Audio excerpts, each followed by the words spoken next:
और हम एक बार फिर से आ गए हैं पीड़ित पेरेंट्स और उनके नादान बच्चों की दलीलें सुनने के लिए। आज जिस शख्स पर हम पहला मुकदमा करने जा रहे हैं, उन्हें गलतफहमियां पालने का बहुत शौक है। शहर का हर कोचिंग इंस्टीट्यूट ये दावा करता है कि वो उनकी छात्रा है, लेकिन डॉक्टरों के खानदान की ये विद्रोही 98% मार्क्स लाने के बाद भी कॉमर्स लेके मुनीम जी बनना चाहती हैं। तो आइए मिलते हैं कपूर जी की सुपुत्री से। बेटा घुस जा, इसी में घुस जा, तू 24 घंटे यही कर ले। माफ कीजिए, खैर देखिए, साइंस जगत इतनी तरक्की कर रहा है तो क्या लगता है आपको कब आएगी? कौन मैम? शर्म, या उसे भी डेबिट कर दिया? क्या आप जानते हैं आपके परदादा गैलीलियो के हकीम थे? यस मैम, पता है।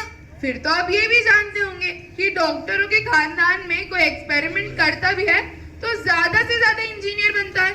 फिर क्या सोचकर आपने कॉमर्स सेक्शन में नाम लिखवा दिया? देखिए मैम, मेरे पापा को ना एक ही प्रकार का सरकाज़म आता है।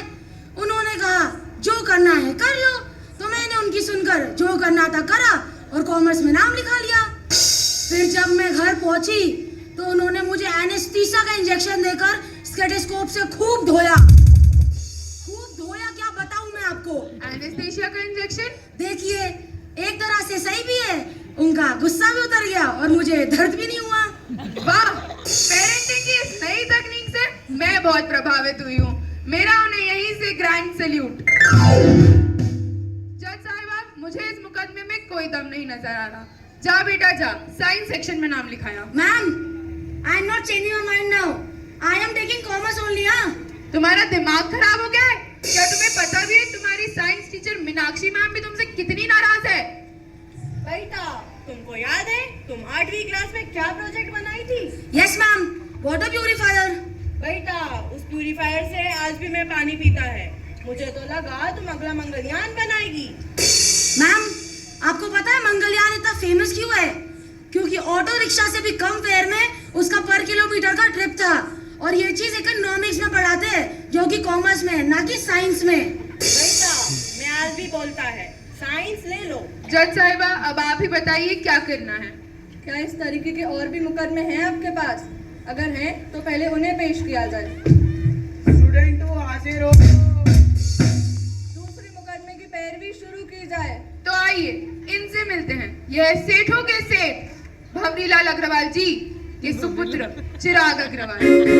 अफसोस ये अपने खानदान के चिराग नहीं बन पा रहे हैं। इन पर यह आरोप है कि ये सेठ से नौकर बनना चाहते हैं। वकील मैडम, मैंने ऐसा किया क्या है जो मुझ पर इतना बड़ा इल्जाम लगा दिया आपने? आपने अपने पिताजी की मर्जी के खिलाफ जाकर साइंस सेक्शन में नाम लिखवा दिया। क्या ये गलती नहीं है? तो इसमें गलती क्या है? क्या अपना पैशन फॉलो करना गलत है? क्या अपने सपनों के पीछे आना गलत है? और अगर ये गलत है तो डाल दो मेरे हाथों में हथकड़ियां और भेज दो मुझे इन सलाखों के पीछे। तो साइंस लेकर बनेगा क्या तू है? इंजीनियर? अपनी फैक्ट्री में से 50 इंजीनियर काम करते हैं। एक बार सेठ बनकर तो देख, तेरे आगे पीछे इंजीनियरों की लाइन लगा दूंगा। कृपया इस न्यायालय की गरिमा को बनाए रखें। तो क्या पापा, मुझे भी नौकरी पर रख लेना। अच्छा चलो, 2 पैसे कम ही दे देना और शायद मैं इंजीनियर बनकर आपके हिसाब से 2 पैसे कम भी कमा लूंगा, पर मैं खुश तो रहूंगा पापा। तो समाज क्या कहेगा? सेठ का बेटा नौकर, एमएनसी का नौकर बनेगा तू? फिर चले जाना बड़े बड़े शहरों में नौकरी करने और छोड़ देना हमें ये भगवान भरोसे। अब तो तू अपनी मर्जी की करेगा, बड़ा जो हो गया है। शांत हो जाइए अग्रवाल जी, हमारा चिराग बहुत समझदार है। वो कॉमर्स सेक्शन में ही अपना नाम लिखवाएगा। 16 साल हो गए पापा, 16 साल। एक बात नहीं सुनी आपने मेरी, अभी भी मत ही सुनो। अरे बहन जी, हम इसका गलत चाहते हैं क्या? शांत हो जाइए, शांत हो जाइए। स्टूडेंट ही हाजिर हो। तीसरे मुकदमे की पैरवी शुरू की जाए। तो आइए इनसे भी मिलते हैं। ये वो है जिनके परदादा मालवा के वित्त मंत्री रह चुके हैं। इनके दादा आरबीआई के गवर्नर थे और इनके पिताजी सरकारी बैंक में वाइस प्रेसिडेंट है। और ये कलाकार बनना चाहते हैं। इन पर यह आरोप है ये कलाकार बनकर अपने घर वालों का नाम मिट्टी में मिला देंगे। आरोप? कैसा आरोप? जिस देश के इतिहास में इतने महान कलाकार हुए हैं, उस देश में आज कला की इज्जत क्यों नहीं है? क्यों यहाँ पे हर किसी को डॉक्टर और इंजीनियर बनाने पर तुले हैं लोग? सही बात है, सही बात है। अरे भाई, डांस भी एक आर्ट आर्ट है आर्ट।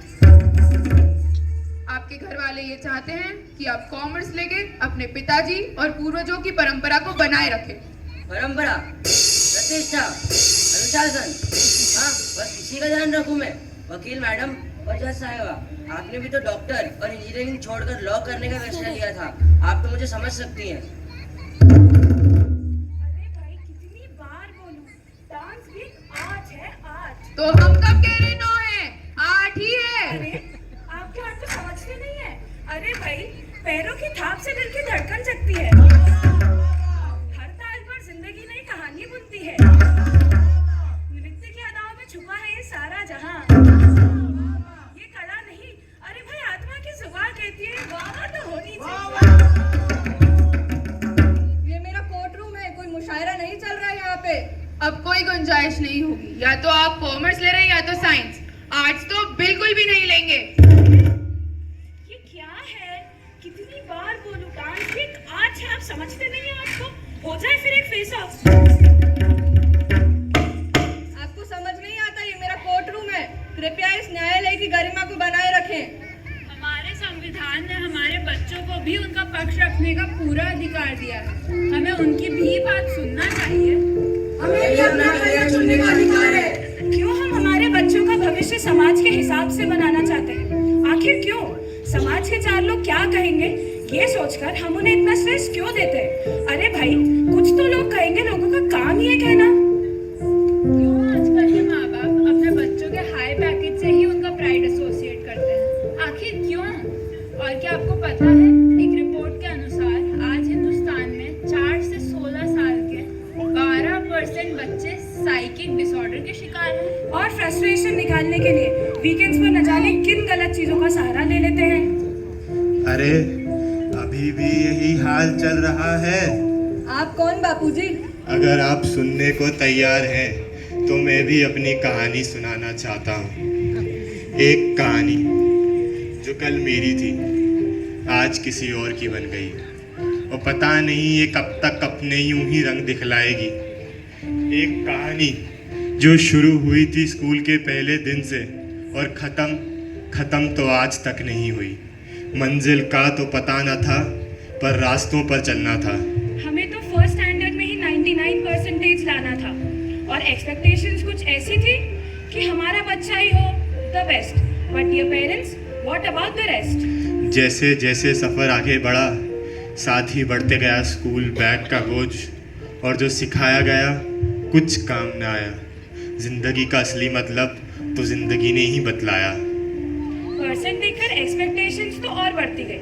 सुबह स्कूल, दिन में ट्यूशन और रात को होमवर्क करते करते किताबों के बीच ही जिंदगी गुजरती गई। स्पोर्ट्स के पीरियड तो मैथ्स का सिलेबस कंप्लीट करने में ही निकल जाते, वरना शायद देश के लिए एक आध मेडल हम भी ला पाते।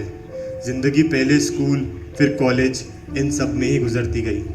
फिर समझ आया जिंदगी क्या से क्या हो गई।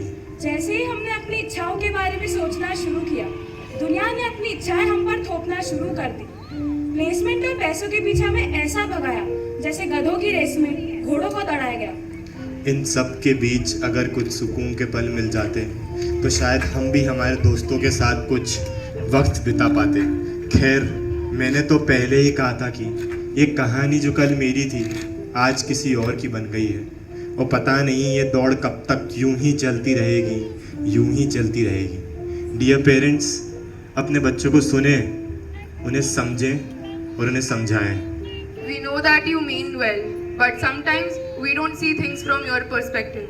So thank you for always believing in us and offering your support, even when we doubted ourselves. Thank you.